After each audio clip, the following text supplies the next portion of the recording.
Assalamualaikum warahmatullahi wabarakatuh. Perkenalkan, nama saya Sarah Imelia Nasution dengan NIM 230306005. Di sini saya dari Prodi Peternakan Fakultas Pertanian, dan di sini saya ingin menjelaskan mengenai lipid atau lemak. Lipid adalah salah satu kelas molekul biologis berukuran besar yang tidak mencakup polimer sejati. Jenis-jenis lipid atau lemak yang pertama yaitu asam lemak, gliserolida, lipid kompleks, dan non-gliserolida. Fungsi lipid atau lemak di sini sebagai penyusun membran sel, sebagai cadangan energi, dan sebagai hormon dan vitamin. Di sini saya ingin menjelaskan materi yang pertama yaitu degradasi lipid. Nah, dimulai dari lipid. Nah, apa itu lipid? Lipid yang dimaksud di sini adalah terutama adalah trigliserida yang merupakan bentuk lipid utama dalam makanan dan penyimpan energi dalam tubuh. Yang kedua yaitu lipid terabsorpsi. Trigliserida yang berasal dari makanan akan diabsorpsi oleh usus halus setelah mengalami proses pencernaan dengan bantuan enzim lipase. Nah, proses yang ketiga yaitu asam lemak bebas atau hidrolisis lipid. Trigliserida yang terabsorpsi tadi akan mengalami hidrolisis oleh enzim glikolitik seperti lipase untuk memecah ikatan ester dan menghasilkan asam lemak bebas dan gliserol. Nah, proses yang keempat yaitu asam lemak bebas. Hasil dari hidrolisis trigliserida adalah asam lemak bebas yang terdiri dari rantai karbon panjang. Nah, lanjut ke proses oksidasi. Asam lemak bebas selanjutnya akan mengalami oksidasi oleh enzim oksidatif seperti enzim asetil-CoA dehidrogenase untuk menghasilkan asam lemak jenuh dan tidak jenuh dari rantai pendek. Nah, lanjut ke proses keenam yaitu asam lemak jenuh dan tidak jenuh dari rantai pendek. Hasil dari oksidasi asam lemak bebas adalah asam lemak jenuh dan tidak jenuh dengan rantai karbon yang lebih pendek. Nah, masuk ke proses selanjutnya yaitu rantai beta oksidasi atau asam lemak rantai pendek ini akan mengalami reaksi beta oksidasi secara berulang di dalam mitokondria untuk memecah rantai karbon menjadi unit asetil-CoA. Nah, lanjut masuk ke asetil-CoA. Nah, di asetil-CoA ini siklus beta oksidasi akan menghasilkan molekul asetil-CoA yang merupakan unit utama yang akan memasuki siklus Krebs. Nah, lanjut siklus Krebs. Asetil-CoA akan memasuki siklus Krebs yaitu asam sitrat atau siklus asam sitrat yang terjadi di dalam matriks mitokondria. Dalam siklus ini asetil-CoA akan dioksidasi secara lengkap menjadi karbon dioksida CO atau CO2 dan menghasilkan beberapa molekul pembawa elektron atau NADH dan FADH. Nah, yang terakhir yaitu ATP, menghasilkan ATP atau energi yang bisa digunakan oleh tubuh. Nah, di dalam ATP ini molekul membawa elektron NADH dan FADH yang dihasilkan dari siklus Krebs akan memasuki rantai transport elektron untuk menghasilkan ATP melalui proses fosforilasi oksidatif. ATP inilah yang merupakan sumber energi utama bagi sel. Sesudah jadi ATP, dia baru bisa digunakan energinya. Kalau dia masih FADH dan NADH, energinya belum bisa digunakan, maka akhirnya itu ATP. Biosintesis asam lemak. Nah, di sini proses yang pertama dimulai dari asetil-CoA. Asetil-CoA yang berasal dari oksidasi karbohidrat lemak atau protein dalam metabolisme sel. Asetil-CoA merupakan unit dasar pembentuk asam lemak. Nah, yang kedua prosesnya yaitu malonyl-CoA. Dibentuk dari asetil-CoA melalui reaksi yang dikatalisis oleh enzim asetil-CoA karboksilase. Nah, masuk yang ketiga yaitu asam lemak sitase, merupakan kompleks enzim yang mengatalisis pembentukan asam lemak jenuh rantai panjang dari asetil-CoA dan malonyl-CoA. Nah, masa yang keempat yaitu asam palmitat. Nah, asam palmitat ini merupakan asam lemak jenuh dengan 16 atom karbon. Nah, lanjut yang kelima yaitu elongasi rantai. Yang kelima itu mengalami elongasi rantai melalui serangkai reaksi yang dikatalisis oleh enzim elongase. Hasilnya adalah asam lemak jenuh dengan karbon yang lebih panjang seperti asam setrat. Nah, lanjut ke mana tadi? Enzim elongasi. Nah, asam lemak jenuh rantai dapat mengalami destrukturasi atau pemasukan ikatan rangkap melalui reaksi dikatalisis oleh enzim desaturase. Proses ini menganalisis asam lemak tidak jenuh seperti asam olet, asam linolet, dan asam linolenat. Nah, masuk proses yang ketujuh yaitu beta oksidasi. Nah, di proses beta oksidasi ini terbalik terjadi di dalam mitokondria. Proses ini memanfaatkan enzim-enzim yang terlibat di dalam beta oksidasi asam lemak, tetapi dengan arah reaksi yang terbalik. Nah, lanjut ke prosesnya itu asam lemak jenuh. Terus lanjut menjadi destrukturasi serta asam lemak tidak jenuh. Nah, pada akhirnya dia menjadi asam lemak tidak jenuh. Nah, biosintesis asam lemak ini terutama terjadi di hati dan jaringan adioposa atau lemak. Asam lemak yang dihasilkan kemudian dapat digunakan membentuk trigliserida lemak yang dihasilkan dari fosfolipid dan senyawa lipid lainnya yang penting bagi fungsi sel dan jaringan tubuh.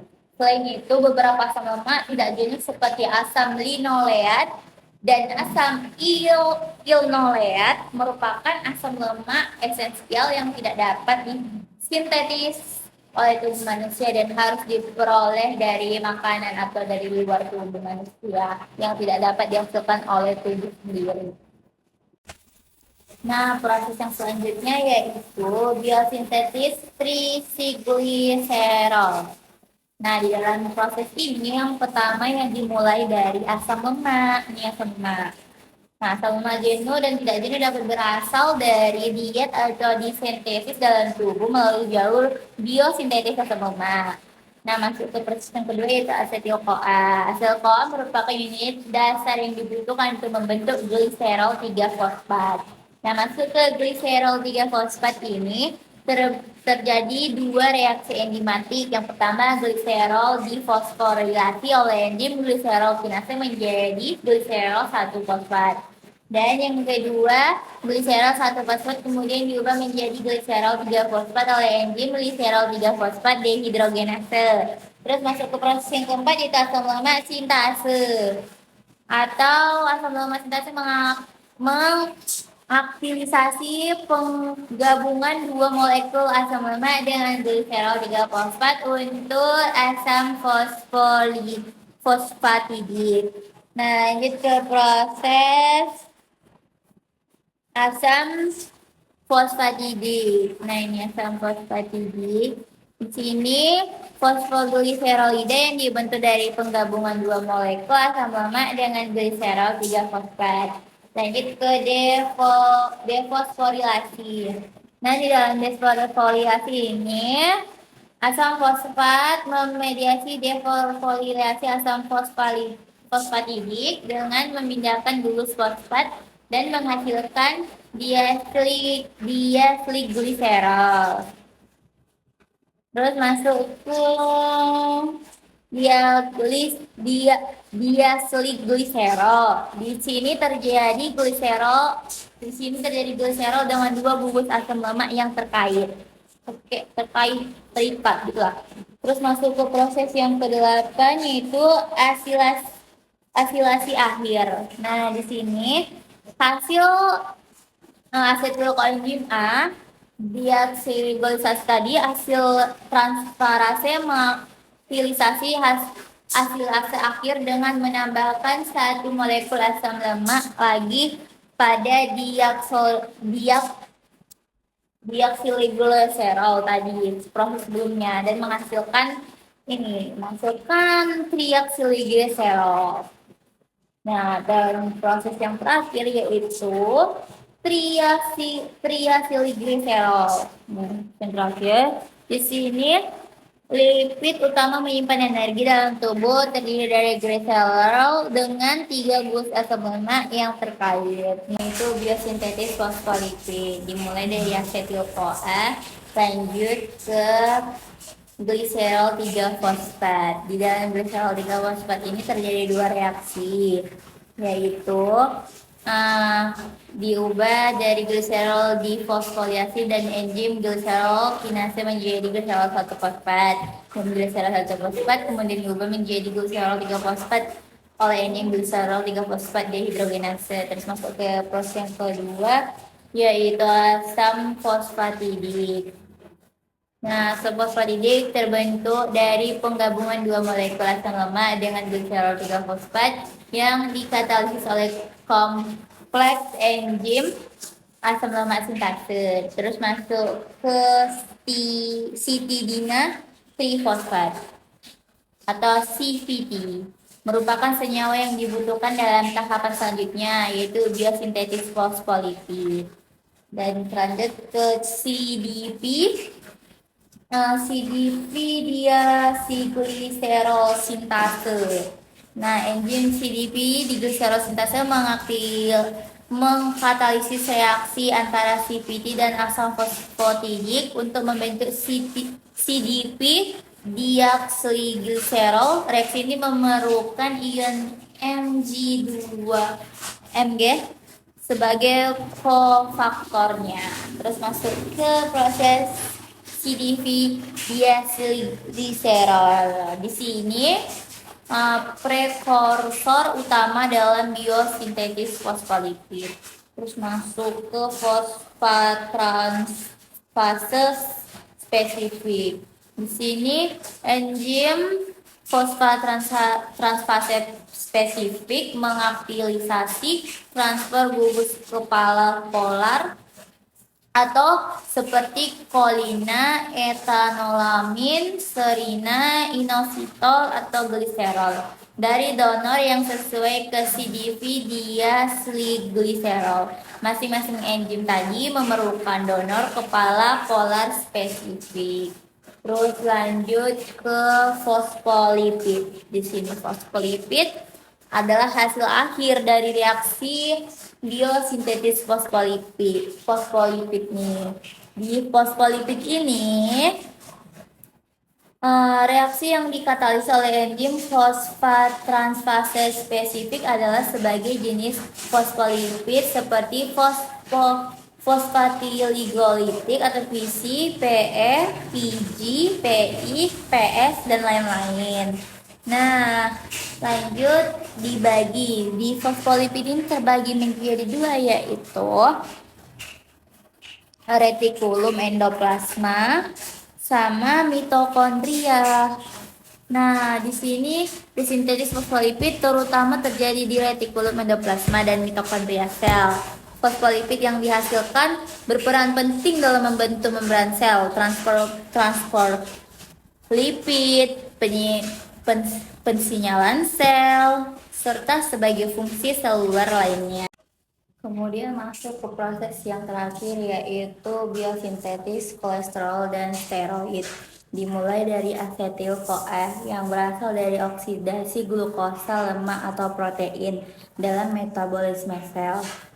Terus masuk yang kedua, yaitu HMG CoA sintase.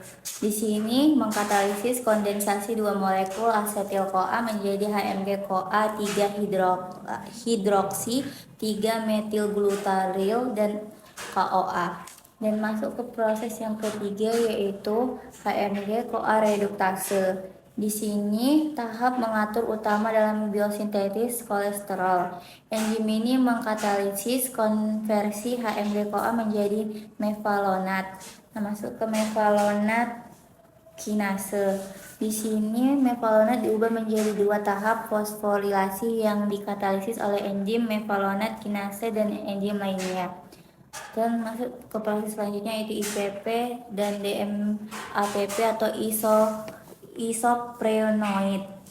Serangkaian reaksi fosforilasi dan dehidrasi berulang mengubah produk mevalonat kinase menjadi unit isoprenoid atau IPP dan DMAPP. Terus lanjut ke squalen. Di squalen dibentuk dari kondensasi 6 unit isoprenoid. Terus masuk ke lanosteroid. Lanosterol. Di lanosterol, squalen mengalami sklisasi untuk membentuk lanosterol yang merupakan prekursor utama kolesterol. Terus masuk ke proses yang ke-8 yaitu kolesterol. Kolesterol dibentuk melalui serangkaian reaksi enzimatis yang mengubah lanosterol seperti pemindahan gugus metil, migrasi ikatan rangkap, dan reduksi. Dan yang terakhir yaitu steroid atau hormon dan garam empedu. Kolesterol dapat diubah menjadi berbagai jenis steroid seperti hormon steroid dan garam empedu melalui proses hidroksilasi, oksidasi, dan isomerasi yang dikatalisis oleh enzim-enzim spesifik lainnya. Audio Jungle.